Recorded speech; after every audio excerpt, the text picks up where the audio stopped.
Welcome back to the podcast. Thanks for joining us. We were having an off-air discussion, wanted to bring you in with it. We wanted to start talking a little bit more about movie theater culture, what it's like in the theater, the good things, the bad things. And I'm going to start us off with the quick little question. This one goes out to Cameron. Is popcorn better in the theater or the next day? So movie theater popcorn, is it better during or the next day? Because you buy the big giant bucket and you fill it up on the way out. Hey, don't give away my secrets, man. It's so hard because it's like they're both so good. They're two different kinds of good to me. For me, if I'm being honest, during a movie, I tend to eat the most before the movie even starts. Once the movie starts, I put the popcorn down on under my seat, and I just sip on a drink the rest of the time. I don't eat while I'm watching the movie in a theater. Really? But that's just me. I know everybody does, but I don't know. I just don't prefer to eat while I'm watching the movie for some reason. You're not the guy who gets the big giant meal with the tray and just chows down on nachos the whole movie long? Waits for the quiet love scene or the awkward moment. Yeah.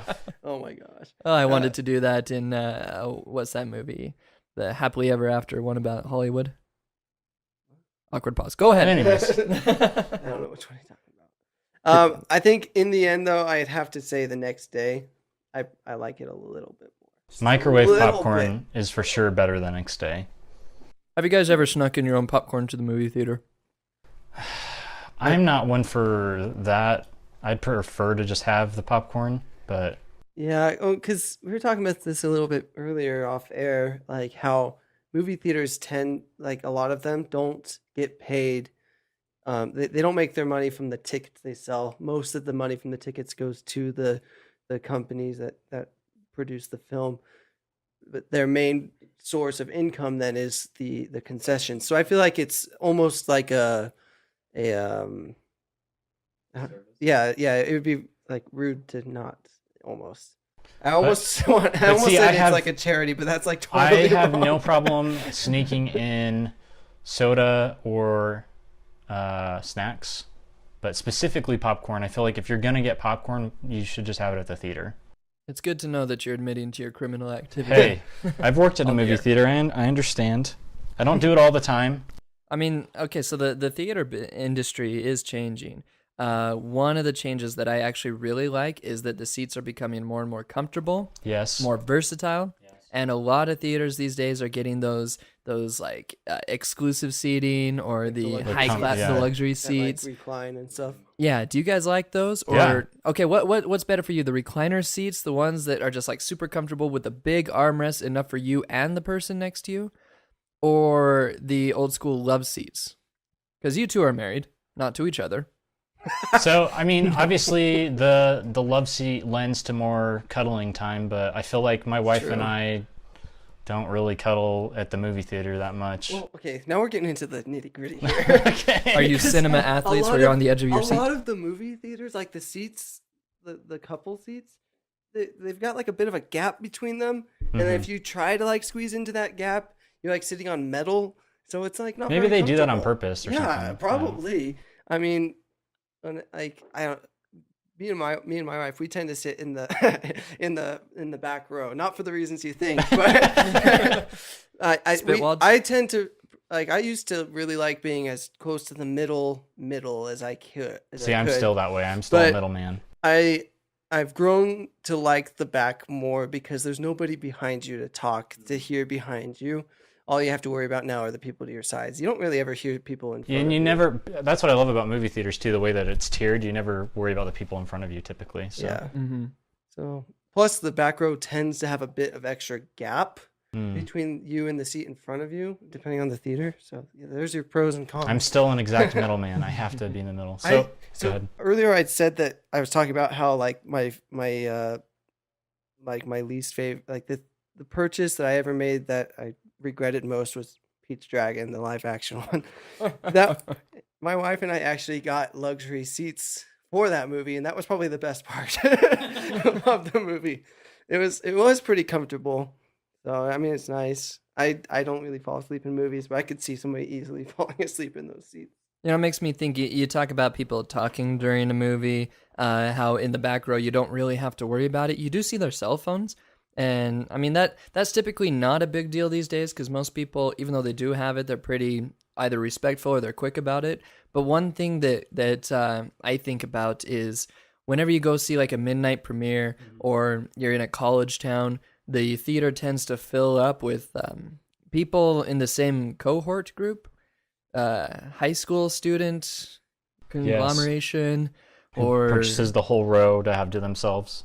Yeah. college students out and about, and they tend to be a little more rowdy. Do you guys prefer that kind of environment? Because obviously they get more into the movie and have the potential of like cheers and hollers and actual like exclamations from the stands as though you're watching a spectator sport.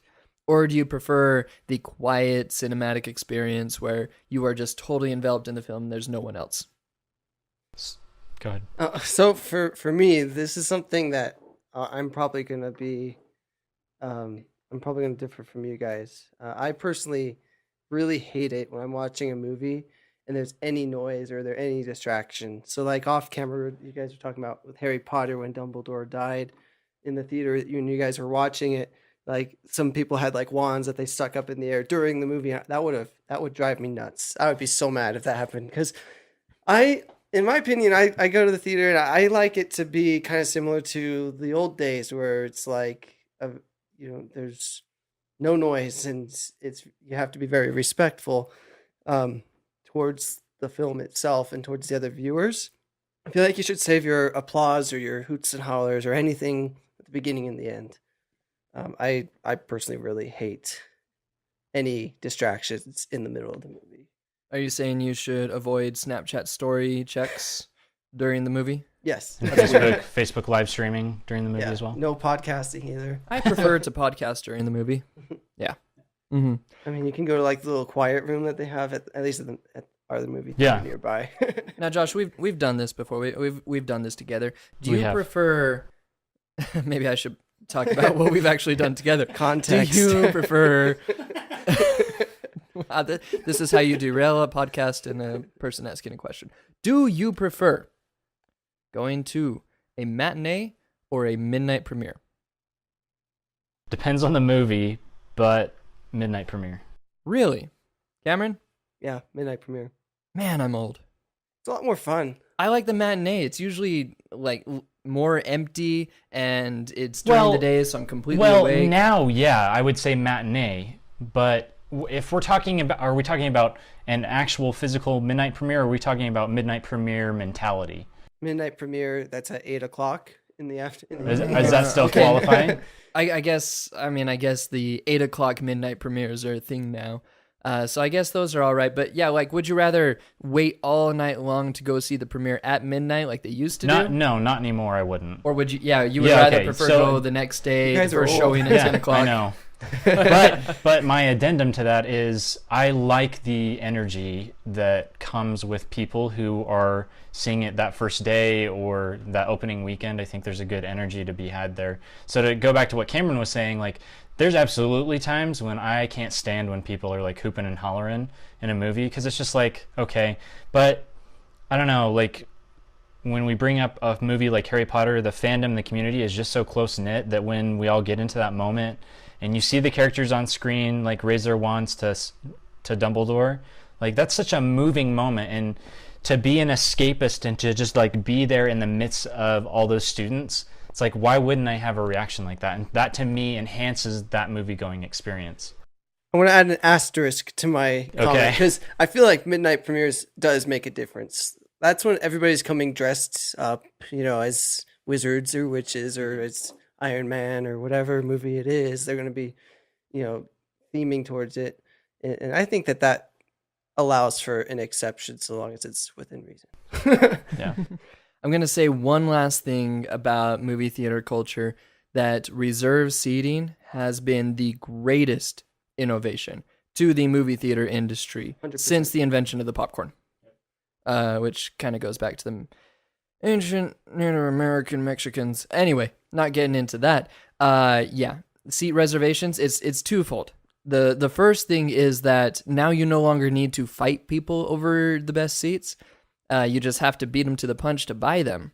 And the second thing is, if somebody does take your seats, like happened to Sam and me, when we went to go see, what was it, like The Hobbit or something like that? Somebody took our seats and it was a completely full movie. I'm getting a head shake here, which means it wasn't The Hobbit. It was probably Frozen or Thor. Yeah, that's what it was. So we were trying to go see Thor. Somebody took our seats. We walked out. The movie had already started, and we walked out. We told one of the managers, and we were pretty nice about it, though I was kind of fuming on the inside. Guy comes out and goes, yeah, there's nothing really we can do about it. It's just going to create a scene, and nobody's going to like that. I'm really, really sorry. He apologized a million times, gave us like 6 free tickets, a bunch of free popcorns, a bunch of this and that, plus got us into another movie with awesome seating. I think we saw Frozen and The Hobbit that day, and then we came back and watched Thor later. Wow. And just, yeah, like they hooked us up. And so sounds like a good little conspiracy you could take advantage of, have like some friends go and steal your seats, and I'm just the late Larry H. Miller, the Megaplex theaters, yeah, they do a good job. Their popcorn's pretty decent, but their management's pretty darn solid. Can I just say, if we're talking about our local movie theaters, yeah, the Megaplex, the one in Vineyard, I cannot go to a different movie theater now. Except I can't go there at night. There are no street lights to actually light the way. It's impossible to find where you're supposed to turn. All right, and with that note, put in the lights, and that ends this segment of the podcast. Thank you for joining us. We will catch you next time.